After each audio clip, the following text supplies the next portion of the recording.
आप उठा करके सीधा आपने मिलिट्री लगा रखी है, डंडे दे रखे हैं उनके हाथ में, उन खाली लड़कों पे लड़कियों पे आप डंडे पड़वा रहे हो उन पे, तो आपको शर्म नहीं आती क्या? आप ऐसे प्रधानमंत्री होते हुए, ऐसे गृह मंत्री होते हुए आपको शर्म नहीं आती कि आप प्रशासन को और शासन को आदेश कर रहे हैं कि आप इन पर लठ तोड़िए? अरे भाई तुम्हारे को शर्म आनी चाहिए।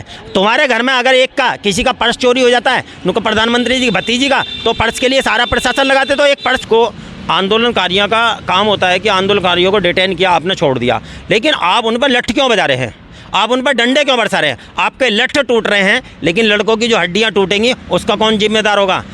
आप इस चीज़ को समझ लीजिए, चाहे प्रधानमंत्री जी हों या गृह मंत्री जी हों या राजनाथ सिंह जी रक्षा मंत्री जी हों, आपके अंडर पुलिस आती है, तो आप इस काम को करवाना बंद करिए। आप इस समाज पे, एक अकेले समाज पे आप इस तरीके का जुल्म कराना, ये आपके लिए दुखदाई साबित हो सकता है, ये ध्यान रखना। आपको वोट के माध्यम से जनता सत्ता से बाहर फेंकेगी और जीवन में आप नहीं आएंगे सत्ता में, ध्यान रखना इस चीज़ को। एक सर, जिस तरह से दिल्ली प्रशासन रोकने का काम कर रहा है इस प्रोटेस्ट को, क्या देखते हैं कि क्या समीकरण रहने वाला है आने वाले टाइम में? देखिए समीकरण क्या है, ये जब कोई व्यक्ति ये सोचना ज़्यादा तानाशाही वाला सिस्टम है आज, जो तानाशाह, क्योंकि जो पहले तानाशाही अंग्रेज़ों की चलती थी, आज जो है वो गोरे अंग्रेज़ थे, ये काले अंग्रेज़ हैं, तो सिस्टम वही चल रहा है।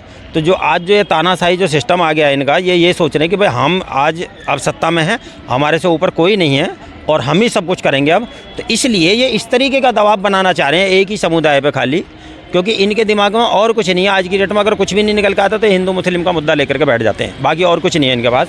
जो आज प्रेजेंट में जो सरकार है भारत देश में, हमारे भारत देश की जो सरकार है, उसमें जो नुमाइंदे बैठे हैं आज की डेट में, वो इतनी गलत गतिविधि हो के उनके माइंड में हमेशा कीड़ा उछलता रहता है, गंदी किस्म का, मतलब एक मानसिकता, गंदी मानसिकता के माध्यम से जो है इन्होंने जो है लोगों को बांटना, कभी कोविड के नाम पे, कभी जाति के नाम पे, कभी बिरादरी के नाम पे, कभी किसी तरीके से, इस तरीके की जो मानसिकता जो है इनकी, वो इतनी गंदी मानसिकता दर्शाती है कि ये लोग बिल्कुल समाज को जीने नहीं देना चाहते।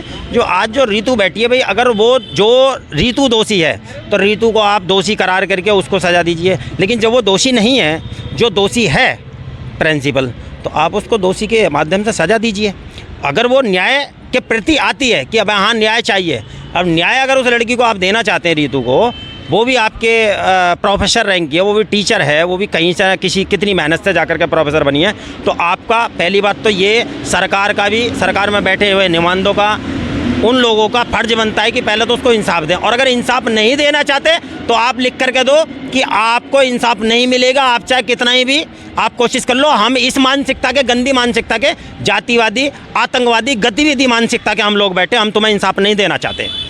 अब दूसरी चीज़ कि वो लड़की 150 से ज़्यादा दिन हो गया आज आंदोलन को, उसको इंसाफ नहीं दे रही है। दूसरी चीज़, जो लोग प्रोटेस्ट कर रहे हैं उन प्रोटेस्ट वालों को लाठी चार्ज कर रहे हैं। मेरा निवेदन है पुलिस प्रशासन से और शासन से भी कि आप इस गंदी मानसिकता को बंद करिए, कि आप ऐसा ना करो कि जब किसी भी समुदाय का जब सर से पानी ऊपर चला जाता है, जब डूबने की नौबत आती है, जब सर से पानी ऊपर चला जाता है तो वो बागी हो जाता है। तो इस समाज को बागी बनाने की कोशिश ना करे कोई।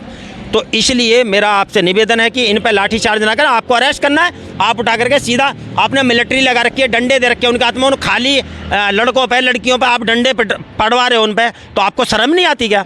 आप ऐसे प्रधानमंत्री होते हुए, ऐसे गृह मंत्री होते हुए आपको शर्म नहीं आती कि आप प्रशासन को और शासन को आदेश कर रहे हैं कि आप इन पर लठ तोड़िए? अरे भाई तुम्हारे को शर्म आनी चाहिए।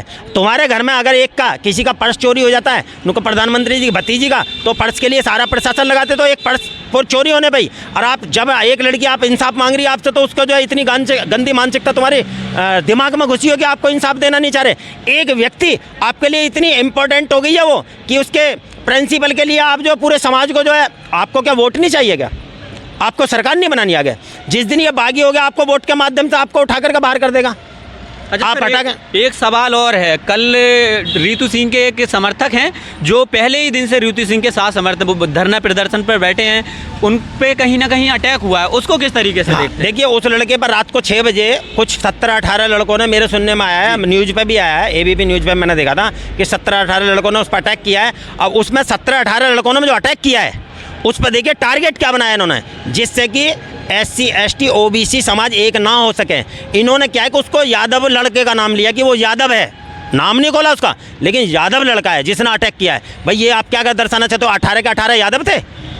उसमें ब्राह्मण भी होंगे, ठाकुर भी होंगे और भी समुदाय के होंगे, उनका नाम क्यों नहीं लिया आपने? एक यादव का कह दिया। यादव क्योंकि आज की डेट में अम्बेडकरवादी हो रहा है और वो अम्बेडकरवादी की तरफ जा रहा है, तो आप क्या SC ST OBC को जो है आप जो है एक नहीं होने देना चाह रहे? इसका मतलब आपने जानबूझ करके षड्यंत्र रचा है, ये षड्यंत्र रच करके ये काम किया है आपने।